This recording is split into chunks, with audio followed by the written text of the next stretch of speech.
svakom ekspedicijom Đalovića pećina postaje sve interesantnije i interesantnije. Vidjeli ste da ova pećina sadrži neke segmente koje jednostavno ne postoje nigdje drugo, znači gdje nije zabilježeno ni foto. Potápěči se podařilo dostat do hloubky až minus 30 metrů, a letos jsme šli dozadu s 3členém týmu. Ove godine smo išli do kraja u timu od 3 čovjeka. Ta krystalová chodba má unikátní krávníkovou výzdobu. Veoma unikátny pećinski nakit. Ve světovém měřítku. U svjetskim omjerima unikatnu.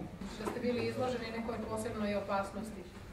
Bili nějaké nebezpečné situace tam, něco se stalo nebezpečného.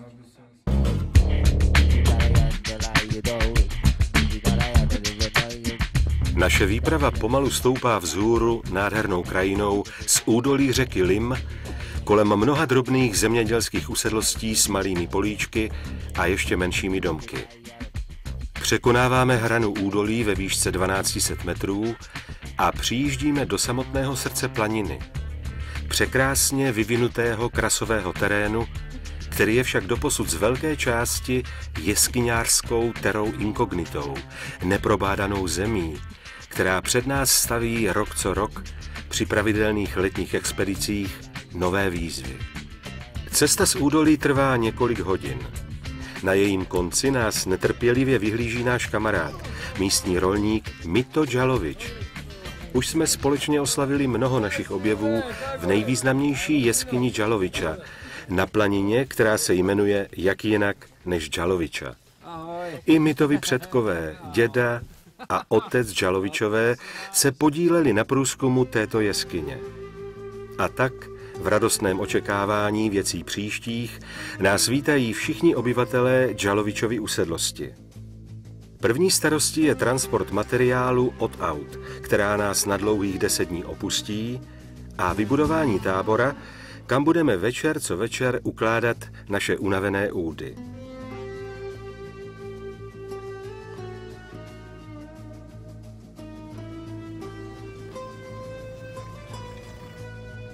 Jedna z pracovních skupin se již první den věnuje rekognoskaci terénu. Chceme se pokusit nahlédnout do údolí z druhé strany, kde vyvěrá řeka Bystrica. Pokoušíme se komunikovat i s místními obyvateli, kteří většinou bývají dobrým zdrojem informací o krasových jevech v okolí. Dozvídáme se o okně ve stěně kaňonu, které by snad mohlo být vchodem do nové jeskyně. Snažíme se podle podrobné mapy dedukovat možné souvislosti s nám známými podzemními prostorami a posoudit kvalitu informace, kterou jsme právě obdrželi. Právě v tomto kaňonu se nachází vstup do dnes již 20 kilometrů dlouhé jeskyně Đalovića. Pěknou řádku nových objevů mají na svědomí právě naše předchozí expedice. Ačkoliv už nejsme v tomto kraji žádnými nováčky, stále nás překvapují v tomto rozsáhlém vápencovém terénu další a další krasové úkazy. Tentokrát nás náš kamarád Izo Gušmirovič přiváží na velmi zajímavé místo. Přicházíme k velké tektonické poruše, to začíná vypadat zajímavě. První průzkum provádíme hozením kamene. Když později slaníme 100 metrů dolů do propasti v obrovských prostorách, stále nedosahujeme dna. Protože však nemáme k dispozici více lan, musíme průzkum odložit. Místní obyvatelé mají svoje stereotypy a my také. Čeká nás perný den. V přípravě na složitou a dlouhou akci v podzemí se nesmí ani na povrchu zanedbat žádný detail. Jeskyně tak složitá, dlouhá a náročná, jako je Đalovića, nedává příliš možností improvizovat při akci v podzemí, zejména v situacích, kdy je třeba potápět se v sifonech více než 7 kilometrů za vchodem. Mito přivádí naše známé pomocníky. Zdá se však, že místní koníci nemají příliš velkou radost, že nás zase po roce vidí.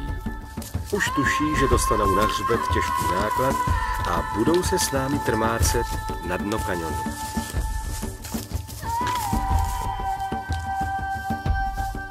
Jsou to ale rozumní tvorové a tak rozvážným tempem vyrážejí a pomáhají nám s nákladem až do údolí řeky Bystrice. Jejíž horní část je v létě bezvodá. Tady překládáme jejich zátěž na naše hřbety, protože tam, kde už nemůže kůň, může jeskyňář.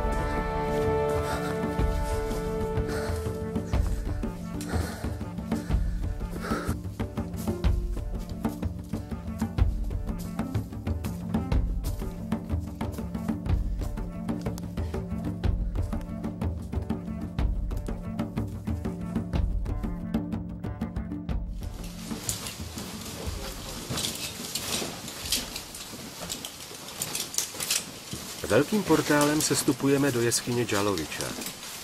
Vítají nás důvěrně známé partie za vchodem. Hned ze začátku je několik exponovanějších úseků. Nohy ochotně zapadají do známých stupů.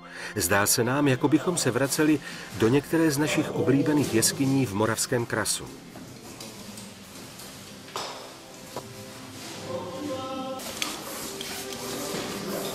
Traverzy nad vodou jsou už taky vlastně rutina. Při naší první expedici, kdy jsme těmito místy transportovali celý štáb černohorské televize i s technikou, to skutečně bylo velmi náročné. Za ty roky máme traverzy už pěkně vystrojené. Ještě trochu lezení a máme za sebou úvodní klopotné partie jeskyně, které jsou typické pro její členité spodní patro.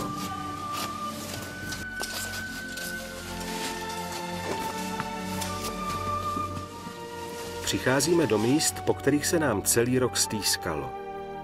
Není mnoho takových jeskyní na světě. Tiše a s pokorou procházíme dál nádhernými jeskyními chrámy s nevídanou výzdobou. Stále jsme však na začátku a cesta jeskyní je velmi dlouhá. Úkolem letošní expedice je dokončení průzkumu za druhým sifonem na konci jeskyně. Množství materiálu, které je nutné dopravit k 7 kilometrů vzdálenému prvnímu sifonu pro 3 potápěče, kteří budou provádět nové explorace, je enormní. Protože se počítá s dlouhodobým pobytem v jeskyni, transportujeme kromě těžké potápěčské výstroje stany, spacáky, jídlo a vše potřebné pro provedení podrobné dokumentace, jak doufáme, opět nově objevených jeskyních prostor.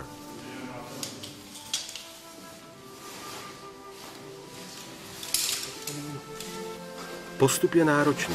Je třeba zdolávat stále další a další lezecky exponované úseky.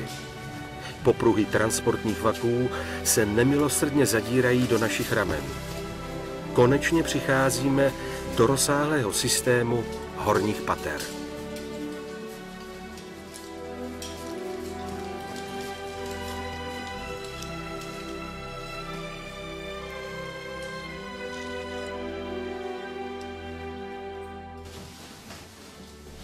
Prolezáme nejužším místem v jeskyni a libujeme si, že tato úžina je jako jediná v tomto obrovském systému.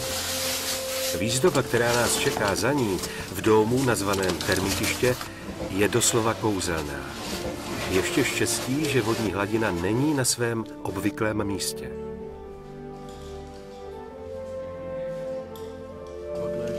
Jak přiléhavý název Klučno jezero napovídá, že toto klíčové a exponované místo odradilo při mnoha předešlých expedicích pěknou řádku zkušených jeskyňářů. Díky důkladnému vystrojení však už letos nečiní velké problémy. Každý máme na zádech minimálně 20-kilový transportní vak. Nelze se ale divit, že mnohdy zapomínáme na jakékoliv útrapy naší podzemní cesty a jen fascinovaně obdivujeme neopakovatelnou podzemní krásu v prostorách, jako je tento dóm, nazývaný katedrála. Procházíme 2 obrovské vyschlé podzemní sifony. První z nich je 60 metrů hluboký, druhý o něco mělčí. Cesta nahoru v sypkém písku bude obtížnější.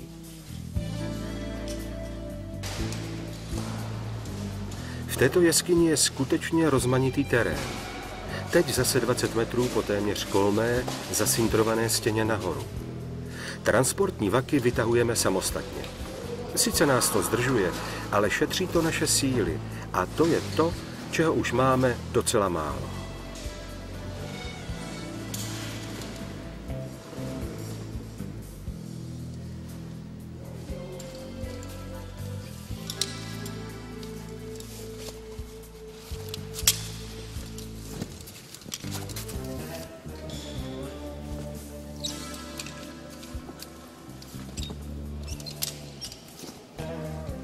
Připadáme si jako nepatrní mravenci v těchto gigantických prostorách. Konečně přicházíme k sifonu. Pro většinu z nás je to koncová meta. Jsme k smrti unavení, ale hrdí na to, že jsme prošli tuto obtížnou jeskyni až na konec. Raději nepřemýšlíme o tom, že za pár dní nás čeká transport materiálu od sifonu ven. Čorín se jmenuje tento sifon. Čorín.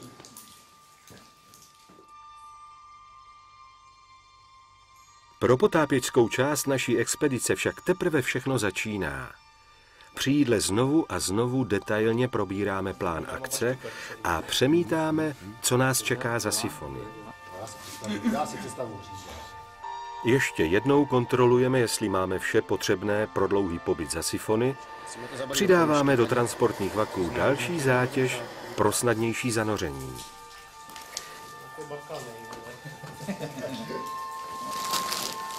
Ne, na záda, úplně mi to musí projet přes celý záda. Materiál, který budeme potřebovat při průzkumu, umisťujeme kam se dá. Nastrojení do velmi podivně konfigurované potápěčské výstroje vyrážíme do prvního sifonu. To je aspoň výr konfigurace.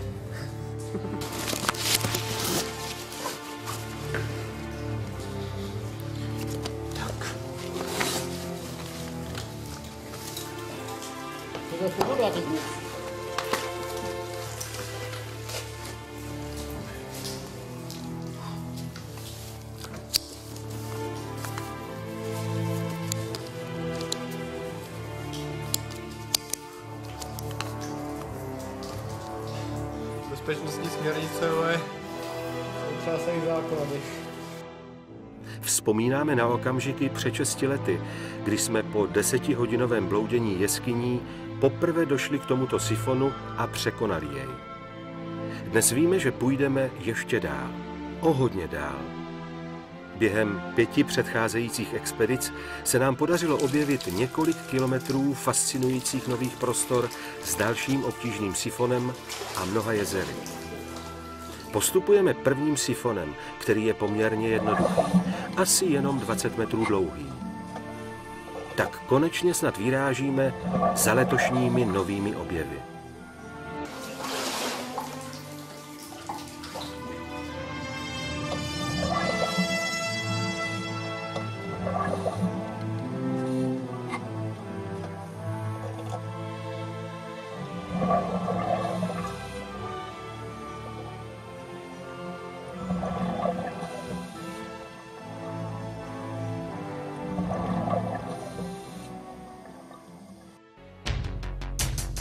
Na povrchu se také nezahálí.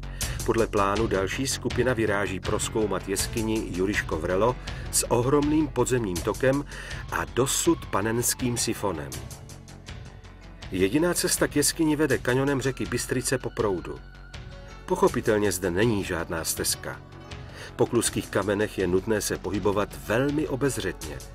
Podle informací od místních obyvatel se v tomto údolí vyskytuje velké množství zmíjí, což naši opatrnost jen násobí.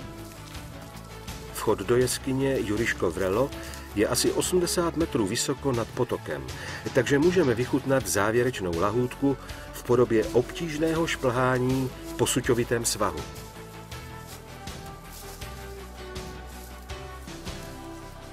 Jak jsme na povrchu hezky šplhali do svahu, tak zase v jeskyni slaňujeme. Tato země je prostě plná kopců a vertikál. Podzemní tok vytékající ze sifonu však je skutečně fascinující. Každý jeskyňář ví, že jestli je něco, co skutečně dělá jeskyni jeskyní, tak je to tekoucí voda. Tento unikátní, neznámý a doposud neprozkoumaný podzemní tok je pro nás velkou výzvou. Jirka si nedočkavě obléká neopren a vyráží na odvážný průzkum tohoto neskutečného podzemního jezera. Nejvyšší opatrnost je samozřejmostí. Sólový postup jednoho potápěče v těchto zapomenutých končinách Balkánu vylučuje jakoukoliv možnost záchrany. Musíme prostě spoléhat jen sami na sebe. Než se potápěč vynoří, máme v plánu provést barvící pokus. Jeho smyslem je zjistit, jestli vody vytékající z přítokového sifonu, které o několik desítek metrů dále mizí v odtokovém sifonu, komunikují s vyvěračkami v údolí řeky Bystrice. V přesně stanovený čas vléváme do podzemního toku připravený roztok fluoresceinu, který se velmi záhy objevuje ve vyvěračkách v údolí. Přidáváme tedy k naší mozaice poznání této oblasti další kamínek.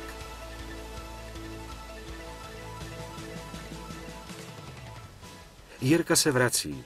Zprávy jsou rozporuplné.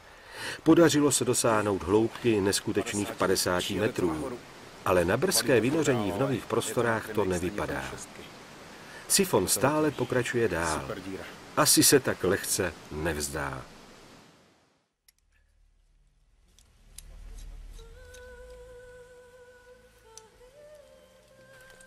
Monte Negro.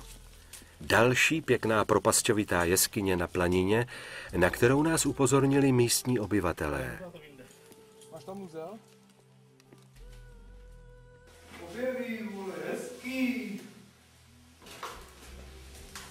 Dobře ji znají asi proto, že ji používají jako skladiště uhynulých domácích zvířat. Jejich zbytky nalézáme v hloubce 30 metrů. Na další postup to prozatím nevypadá. Jeskyni samozřejmě mapujeme. Skupina v jeskyni Čaloviča zatím překonala první 2 sifony. Za nimi následuje námi objevený několika kilometrový úsek. Často jdeme vodou a radujeme se z návratu do míst, která jsme spatřili jako první. Jezera jsou střídána obrovskými podzemními prostorami. Červený baldachín, zelená jezera, dóm nosičů, 100 metrů dlouhý dóm Big Brother, žiletka a zase voda. Tentokrát nekonečný úsek pojmenovaný Dlouhá jezera. Ke každému z těchto míst se váže kousek historie našich předchozích expedic. I když jsou naši černohorští kamarádi zdatnými jeskyňáři, prozatím těchto míst dosud nedosáhl nikdo jiný než členové České speleologické společnosti. Byl to jeden z party jeskyňářů z černohorského města Bělopolje, Izo Gušmirovič, který stál na počátku spolupráce mezi jeskyňáři z Moravského krasu a Černé hory. Dočetl se o našich úspěšných exploracích v největším českém jeskyním systému v amatérské jeskyni a nabídl nám spolupráci při průzkumu této fantastické jeskyně. Léta našich společných úspěchů mu dala za pravdu. Konečně po celodenním trmácení přicházíme do bivaku.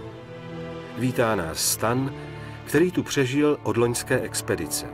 Od okamžiku, kdy jsme vyrazili z tábora na planině, uplynulo 43 hodin. Jsme na smrt unaveni. Moc nemluvíme. Někde hluboko v našich myslích kolotá myšlenka na návrat. Dokážeme se odtud vůbec dostat? Snad se nic nepřihodí. Ráno, které vlastně ani není ránem. Tady utíká čas jinak, pomaleji. Všechno trvá déle. Tak tedy vzhůru na průzkum. Orientace je obtížná. Naše světla nejsou schopna osvítit stěny těchto gigantických podzemních prostor. Postupujeme s nejvyšší opatrností. Každá i drobná nehoda by zde mohla být fatální. Další a další jezera jsou našimi souputníky na této podzemní cestě dál. Naše zmučená těla jsou už odnaučena naslouchat chladu. K velkému překvapení se nám podaří prolongovat hlavní chodbu o více než půl kilometru vpřed, kde nás definitivně zastavuje 3. sifon.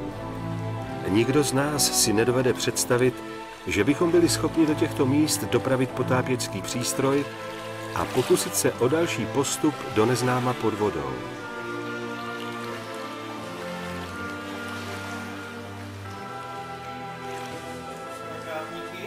Daří se nám však proniknout do systému dosud neznámých galerií ve vyšších partiích tohoto komplikovaného jeskyního systému a objevit nové, překrásně vyzdobené chodby. Krystalová a excentrická výzdoba je skutečně unikátní.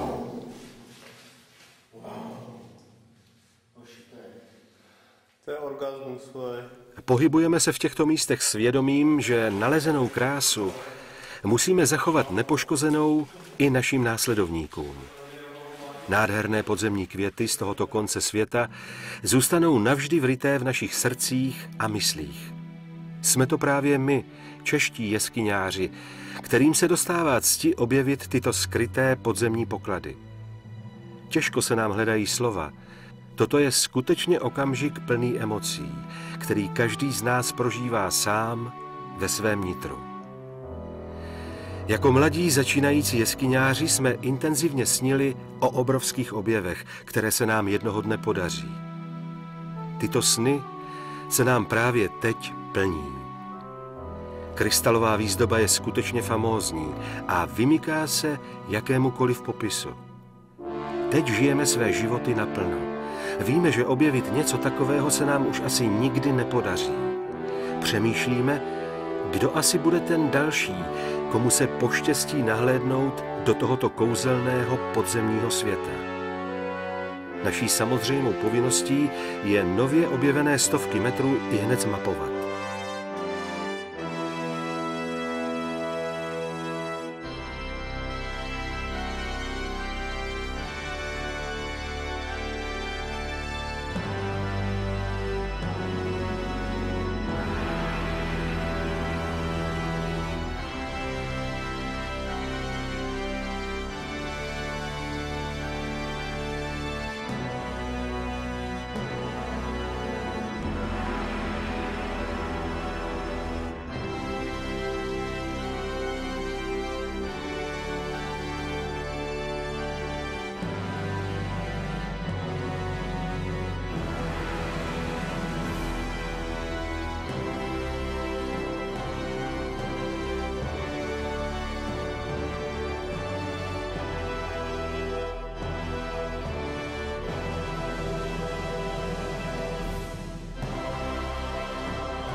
září 2007 16:30.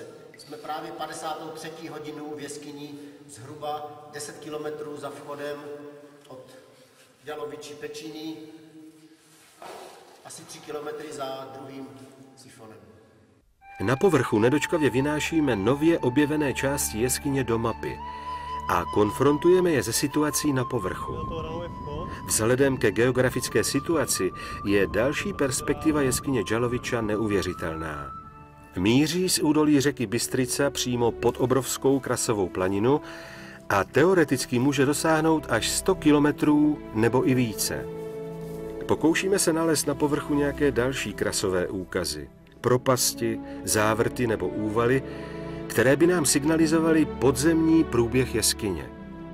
V ideálním případě bychom se samozřejmě rádi dostali do koncových prostor za sifony nějakým dalším vchodem z povrchu, protože vrcholný výkon, který se nám podařil letošního roku, je už skutečně na hranici lidských možností. A další takovéto explorace v podzemí už jsou asi nad naše síly.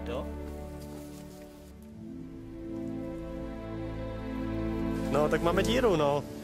Tak vidíš, jak se ti ráno nechtělo a teď jsi slavnej.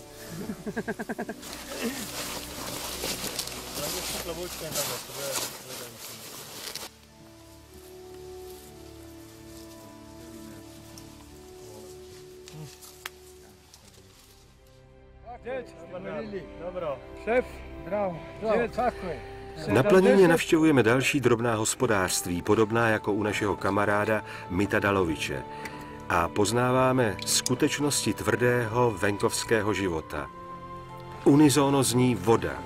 Voda, voda. Těžko tady žít. Mi mučimo se, mi patimo. Neka se patimo mi, nećemo za nas liter vode ili dva, ali nema za toliku stoku. Tolika stoka se muči. Obraći se, ne obraći, da nam nije privatnik došao sa cisternom, znači treba oko 400 duša da crkne bez vode. Ali... Na Krasové planině se voda ukrývá stovky metrů pod zemí, kde vytváří nádherné labirinty. Ale na povrchu lidem voda prostě chybí. Evo, ovaj je tu gleda u bunar i ja, da bi samo nekako da izvučemo do vodu, ali nema ništa. Ništa ne. Sve je to propalo. Nemamo se kome obratiti. Evo i vamo. Evo ti dolje ovaj. Pa ovaj tu da pogledaš. Sve to prazno. Sve prazno, ništa, konac. Kraj. Hoće da lipše stoka, hoće sve da polipše.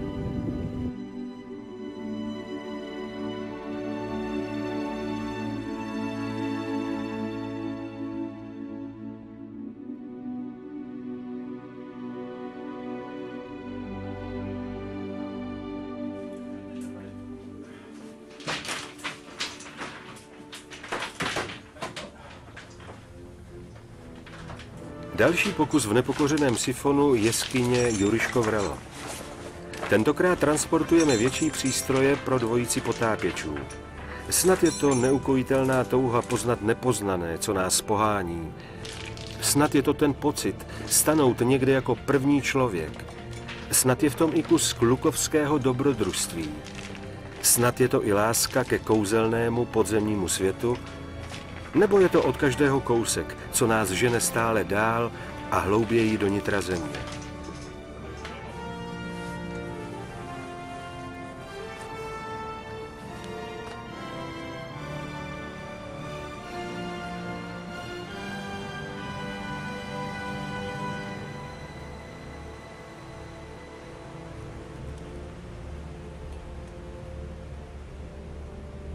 Připravené stovky metrů potápěčské vodící šňůry nás snad dovedou do nových objevů za sifonem. Těžko si přát krásnější vodu pro jeskyní ponor. Viditelnost je přes 10 metrů.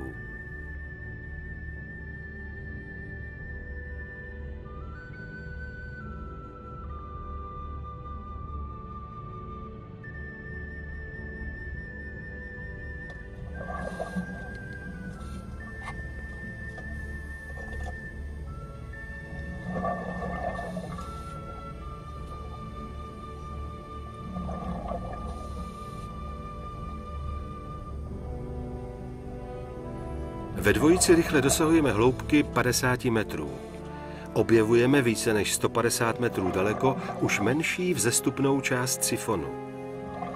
V těchto místech však často měníme hloubku a ani ve vzdálenosti 349 metrů od začátku sifonu to pořád nevypadá, že bychom se mohli vynořit v suchých částech jeskyně. Naše manometry nekompromisně ukazují, že nastává čas návratu. Sice se nám povedl pěkný objev, takovýto sifon nevidíme každý den, ale naše představy byly smělejší. Hned na místě vymýšlíme taktiku, jak sifon dalším atakem překonat. To bude příležitost pro naši další expedici. Letos toho bylo na nás až dost. Objevný průnik v Džaloviči až ke 3. sifonu, objev fantastické krystalové galerie, průzkum jeskyně Montenegro, průnik v mohutné propasti na planině Juriško Vrelo. Dokonce se nám podařil i významný přírodovědný objev, který asi neumíme ani úplně ocenit. Na žádost našich entomologických přátel jsme v těchto koutech Balkánu prováděli sběr brouků a hmyzu. V portálu jeskyně Džaloviča se nám nevědomky podařilo nalézt zcela nového brouka rodu Remiela scaphoides, čímž jsme broukařský svět přivedli do extáze. Na planině Džaloviča a v jejím podzemí tedy opět zůstávají nesmazatelné stopy působení členů České speleologické společnosti. Jsme šťastní, že se nám spolu s našimi černohorskými kamarády podařilo znovu posunout hranice znalostí o tomto nádherném koutu světa o kousek dál. Tak tě, naše milovaná planino, po Velké Dřině, bez velkých hrdinských činů, šetříce velkými slovy, zase na rok opouštíme. Jediné, co ti můžeme dát a vždycky ti dáme, je naše těžká práce, kterou pro tebe rádi děláme. Víme, že je naší povinností tvé krásy přiblížit i dalším smrtelníkům. Tak s Bohem, naše Čalovičo. Těšíme se na příští shledání.